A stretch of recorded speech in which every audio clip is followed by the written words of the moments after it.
Let's start with the Detroit Lions and Aidan Hutchinson. That injury was brutal. It kind of marred the blowout of the Cowboys on Sunday. Hutchinson was the favorite for the Defensive Player of the Year award, and many speculate he could hold the Lions back from getting to a Super Bowl.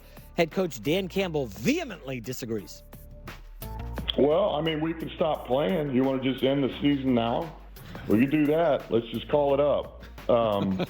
No, it's not over. This is why you go through all the training you do, and this is why we stress all the time here, and the players know this. Now, we play with 3 phases here, and we will find a way to play any game and every game and find a way to win, and because that's all that matters. They're going to be fine, but he matters a lot.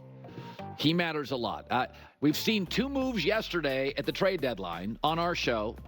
You don't have to necessarily get somebody as good as Max Crosby, but I would consider making a move for something slightly below Max Crosby. I would consider it. Look at those numbers Hutchinson's put up this year. He is in the Watt-Garrett class. Oh, no. He's separated from everybody except like Micah Parsons is not on this level. No, sorry. Micah Aidan Parsons is a not different beast. Yeah, he's different. So, Colin, I had a gambler on my podcast, and I'm talking about this. Like, we know quarterbacks are worth a touchdown, whatever, to the spread.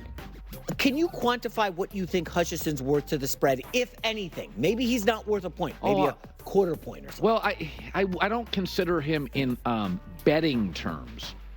But what I do consider him is this is a powerful offense that plays with leads. Powerful offenses that have leads in the fourth quarter need pass rushers. When Bill Polian drafted Peyton Manning, he told me once, he goes, we knew we would lead in the fourth quarter in 90% of our games, and people would be throwing the ball. So what did they do? Dwight Freeney. They always had pass rushers. So when you find a franchise quarterback, that's job one. You find a franchise quarterback and you protect him and get him the right coach. If you have one, you will lead in the fourth quarter most games. Now your second thing to get is pass rushers. That's why the Raiders, I think, are reluctant to give up Max Crosby. Because if they land the right franchise quarterback in the draft, you play with a lead. You're not going to find another Max Crosby on the market. There's 5 great pass rushers in the whole league. One the Bosa family provides a couple of them. So I think it's easier to give up a wide receiver like Devontae Adams for the Raiders than Max Crosby. This team, that offensive line, those backs, Goff, Ben Johnson, who's going to lead them in the fourth quarter in big games? Maybe Green Bay, maybe San Francisco. You got to get a dude. My read on that is you're, I guess, under qualifying what Hutchinson means. Colin, forget about leads. This secondary has been torched a lot. Okay, we saw Geno Smith go up and down the field. 5 years. Right. When you remove Hutchinson, now there's no pass rush at all. Yeah. So now the secondary is really up the creek without a paddle. I would call Jacksonville. Make a run at Allen, or you could even go after Clowney on the Panthers. Clowney's not what he was, but he's somebody to get to the quarterback. Yeah. And I think you'd have to give up too much for. I think Max Crosby gets a first, and I don't think you want, because I think next year, I don't think Detroit has a lot of needs. I mean, make this argument. When you look at Detroit, this is fascinating. When you look at Detroit, what do they need? Not a lot. Well, the defense has been leaky. Colin. Okay, but a lot of them are young and ascending. They don't have a big need. Yeah. Okay, so my take is you can give up a first-round pick. You can give it up. You don't like to just give up a first. Well, you wouldn't. Max Crosby I'll give you 2 and a 6 for Crosby. Come on. I'm not giving you Max Crosby for a 2 and a 6. 2 and a 3. Maybe you need Max Crosby to lean on the Raiders. Get me the hell out of town. Max Crosby is more valuable than Devontae Adams. Right now, because of where Adams is, yeah. The NFL draft gives you 1 great pass rusher a year. It gives you about 12 good receivers. Yeah.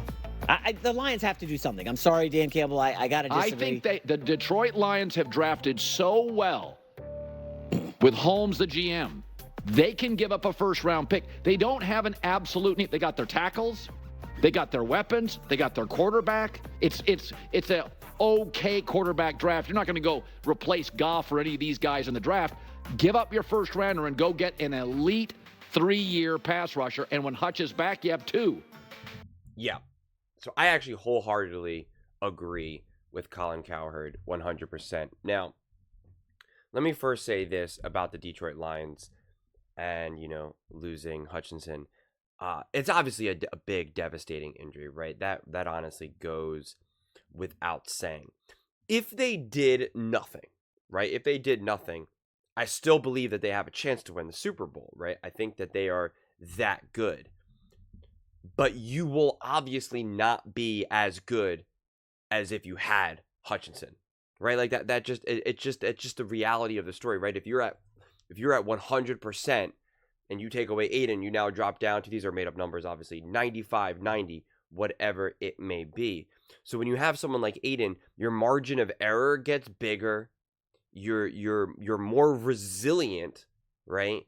You're more resilient now to further injuries, all of these things, and it will just make you harder to deal with. And so when you take away Aidan, you now lose some of that aspect. So it's not to say that you can't win. It's just you lose some of the layers of what makes the Lions special. And so I do agree that this team is so good already. It's not like they have these massive needs in the draft that they really have to go. Not to mention a lot of people that you're going to draft.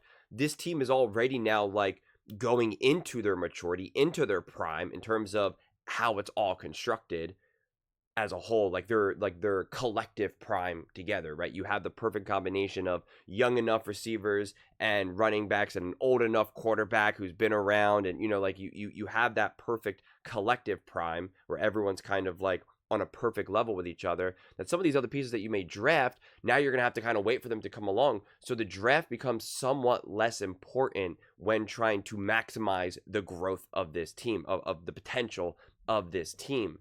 And not to mention, you're going to lose Ben Johnson, which I've talked about going into the season. And I know a lot of Detroit Lion fans they want to kind of downplay the importance of Ben Johnson, which I get it, because, it's like an uncomfortable thing to think about. But the team will change when Ben Johnson leaves. He is the offensive genius of all of this, right? He is the play design, the play caller, and he is elite.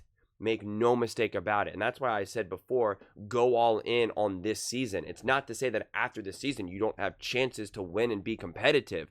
But right now, this is really potentially like as potent of a team that you're going to be, right? Like this is when you're going to be maximized and most threatening. And again, my favorite example of this would also kind of, as I often refer to the Chiefs because they've been the gold standard for the last 5, 6, 7 years or so. The Chiefs were the most threatening when they had Tyreek Hill. They just were. When Travis Kelce was a few years younger and more in his prime, right? Like that is when they were the most intimidating. That was when there was the most like, oh my God, Patrick Mahomes is going to hang, 35 plus points on you, right? Now they lost that. They're not as threatening. And they feel that they could get beaten, but they still find ways to win. So again, just because your team evolves doesn't mean that you still can't win. Doesn't mean that you're still not, threatening or dominant. It's just maybe not as much. And I think that's maybe what's kind of get lost on the whole idea of losing someone like a Ben Johnson. And it's very similar now to losing Aidan. Like you might not be as dominant or as threatening, but you're still great and can still obviously clearly win.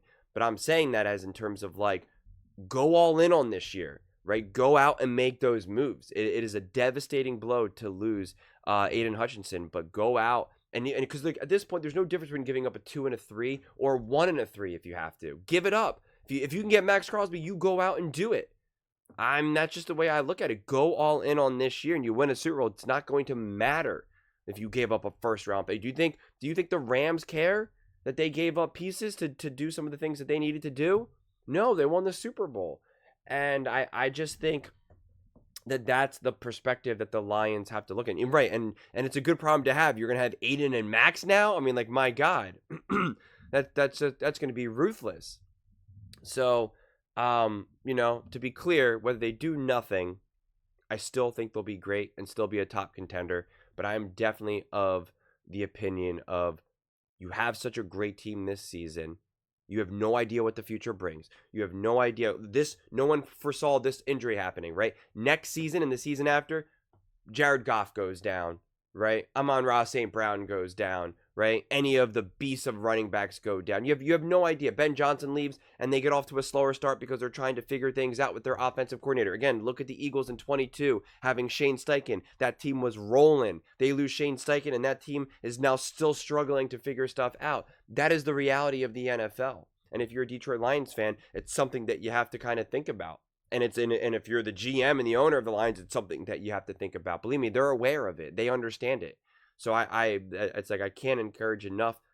Be aggressive, right?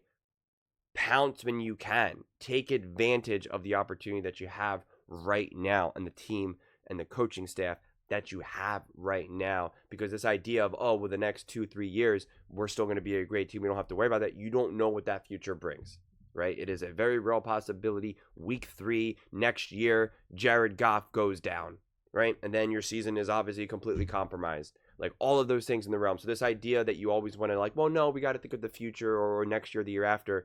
No, you have it right now. The Super Bowl is in reach. Do what you need to do to be able to fully grab it and get the job done. But those are just my thoughts. I'd absolutely love to hear yours. What do you guys all think about, what the Detroit Lions need to do, if anything, to kind of get them over this hump? Should they go out and try to get someone like a Max Crosby? Should they kind of do whatever it takes or, be a little bit more strategic? Let me know in the comments below. I read every single comment, so whether you agree with me or disagree with me, either way, let's get in some discussions, let's get in some fights, but ultimately, let's just have some fun. And please do consider subscribing. We are building an amazing community here, and I'd absolutely love to see you part of it. I want to build something that we all genuinely feel connected to, something that we're really excited to be part of. I think we're well on our way to doing it. And please don't forget to give this video a thumbs up, as it really does help with the visibility and the algorithm. Thank you so much. See you next time.